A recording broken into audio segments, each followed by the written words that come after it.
Doctor Shri Nanasaheb Dharmadhikari प्रतिष्ठानतर्फे doctor Shri Appasaheb Dharmadhikari आणि doctor Shri सचिनदादा Dharmadhikari यांच्या मार्गदर्शनाखाली रविवारी दिनांक 1 मार्च 2026 रोजी पनवेल तालुक्यातील नेरे, चेरिवली, वाकडी, रीडघर, दुरे, सुकापूर आणि कुंडेवाह या गावांमध्ये व्यापक स्वच्छता अभियान राबवण्यात आले।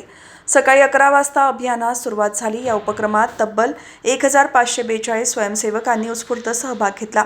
एकूण 8960 चौरस मीटर परिसर स्वच्छ करण्यात आला। शासकीय रुग्णालय परिसर, जिल्हा परिषद शाळा, ग्रामपंचायत कार्यालय, पोलीस चौकी तसेच स्मशानभूमी परिसराची साफसफाई करण्यात आली। या स्वच्छता मोहिमेदरम्यान सुमारे 20,830 किलो कचरा गोळा करण्यात आला।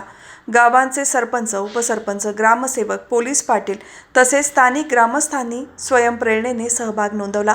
काही डॉक्टरांनी देखील या अभियानात हातभार लावत सामाजिक बांधिलकी जपली। शिस्तबद्ध नियोजन आणि जनजागृतीच्या उद्देशाने राबवण्यात आलेले हे स्वच्छता अभियान यशस्वीरित्या संपन्न झाले।